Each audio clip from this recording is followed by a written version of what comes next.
From comments that his old strategies won't work against new opponents, to claims that he might be a little rusty due to being out of the ring for so long. Here are the reasons why MMA experts really think Jon Jones won't survive heavyweight. Firstly, his strategy may not work in the heavyweight division. After all, his entire wrestling game depends on him being taller and longer than his opponent. We're all aware of his Greco-Roman takedown, but what really gave him an advantage was his having longer limbs than any of his foes.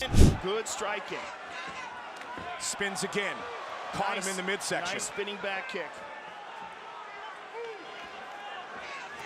Boneses has always taken advantage of his height when it comes to his takedowns. Look at his double leg takedown, for instance. It depends entirely on the length of his arms. This guy has the longest reach in UFC history, and he used that to hook his hands behind his opponent's legs to take them down. After all, that's why he was able to out-wrestle Daniel Cormier, who was arguably the more credentialed wrestler. All times, I want you to fight hard but fight clean. If you want to touch gloves, touch them now.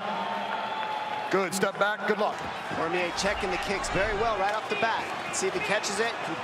Create wrestling. But this is why he's always struggled against wrestlers like Alexander Gustafsson, who is tall enough to give him a challenge. The Mauler was himself able to take down Jones when he hooked his hands behind Jones's legs. There's no doubt that in heavyweight, Jones won't have a size advantage over his opponent. And there's another tactic that will be affected when he loses his size advantage. That's right, his offensive striking will take a hit. To be more specific, his kicks. After all, it's no secret that Jon has often used his height advantage and immense reachability to keep his opponents on the receiving end of his kicks. Anyone who tried to get closer to him had to go through a lethal line of defense. Boneses would often use push kicks and oblique kick, targeting his opponent's knees. This meant that his foes wouldn't be able to move forward and strike back. It would also undercut their punching power, since they'd have to put a lot of weight on their lead leg. But while this tactic may have worked against shorter opponents, it's unlikely to be successful against bigger players. Fighters in the heavyweight division will most likely be able to match Jon's physical dimensions, which means they won't have to step closer to put themselves at risk. Using their long limbs, they can also strike from a distance, which I have to say is a huge concern for Jon. Unluckily for Jon, it's not just his offensive striking that may have to be transformed. His defensive striking tactics may also be unsuccessful against bigger players. They also depend on his height and reach advantage. When he's being punched, he often extends his lead hand while simultaneously raising his rear hand. And it's that lead hand that acts as a barrier against his opponent, stopping them from advancing. His rear hand puts a stop to any punches that make it past his barrier. At the same time, he tends to move back and increase the distance between him and his foe. But this strategy probably won't work at heavyweight, since he'll be competing with fighters that are just as tall or even taller. These fighters will be able to reach him even as he tries to retreat. After all, that's how Alexander Gustafsson and Dominic Reyes put up a fight against him. But what makes matters worse is the fact that Jon's been away from the ring for so long. He might just be a little rusty. I mean, it's been 3 years since he last stepped into the octagon. And yeah, he's been training and increasing his existing skill set. But naturally, you lose out on some skills when you've been away from the ring. After all, as Georges St. Pierre once put it, he may not necessarily be in fight shape despite the heavy training. Fighters have probably evolved since the last time Jones stepped into the ring. The fact that he's had no exposure to new styles and tactics during his 3-year sabbatical is a huge blow. He's likely to encounter skills and techniques that throw him off, and that's something Cormier pointed out on his DC and RC podcast. In 2022, Cormier predicted that Jones would compete for the belt, but lose to Cyril Gane or Francis Ngannou. With the 5th March match against Gane still around the corner, we're yet to see if his prediction turns out to be true. But Cormier also explained his position, and one of the reasons he cited was the fact that Jon had been away from the ring for so long. Jones is still feared as an experienced and seasoned fighter, though. But with that comes its shortcomings. In fact, one of the reasons he may fail to make it in heavyweight may maybe because of his experience. More specifically, there's a lot of footage available of him. I mean, he's been fighting since 2008. That's gotta count for something. It's easy to go through the tapes and figure out just what Jones's weaknesses are, and I'm sure his past rivals and coaches have done that. But there's a reason this fact is especially dangerous when we talk about his first heavyweight fight. Jones announced his decision to change his weight class years ago, and while he's been training and putting on the weight, his rivals in the heavyweight division have been closely scrutinizing his strategies and tactics. They may have figured out what he's all about. After all, his tendencies are well documented and well known. On the other hand, John doesn't have much footage of his future opponent. For one, they're still relatively young. Their skills are constantly evolving and changing. So it's not even like he can make much of the footage he does have. And as if all this wasn't enough, there's just a whole other dimension of weaknesses that he has. I'm talking about his personal life. It's no secret that he's had a pretty turbulent life. People don't generally like the guy. Dominic Reyes even said that he's got two weaknesses. The first is that he has an ego problem, and the second is that he is very hittable. Yikes! It seems like the odds are stacked against him at this point, but he has had a pretty shady past. For one, he got accused of domestic violence and even got banned from his long-term gym because of that. Apart from this, it's no secret that he's had a history of partying and drug abuse. Even Joe Rogan acknowledged that. When he was speaking about how John would fare in the new division, he mentioned that one of his concerns he had was regarding John's lifestyle. Since John is getting older, it's safe to say that he may not have the same level of endurance he did before. However, he still don't know whether John has really changed or if he's still stuck in his old ways. Either way, his personal life and habits are bound to impact his performance in the ring. Some experts have even joked that the best bet for success against Jones is to get beaten up in the cage and then cross your fingers on the drug test results afterward. Wow, that's what you call a low blow. Of course, they're referring to the time Jones was found to have taken substances before his fight with Daniel Cormier. That was how Cormier was able to keep the defeat out of his loss column, and maybe that's what other fighters have had to resort to. After all, some MMA experts really praise the guy. Joe Rogan, for one, has commended John for his smooth transition. He praised the fighter for putting on weight slowly. This means he's accustomed to being 255 pounds and is familiar with his new body. Even former UFC heavyweight Brendan Schwab placed his bets on John for his upcoming fight against Gane. And if that wasn't enough to convince you, even Jones' biggest rival, Cormier, admits that he'll be okay in the new division. And that's saying something. If Cormier, of all people, is acknowledging that John has potential for a comeback, then he really might be right. Anywho, that's a wrap for why MMA experts think John Jones won't survive in heavyweight.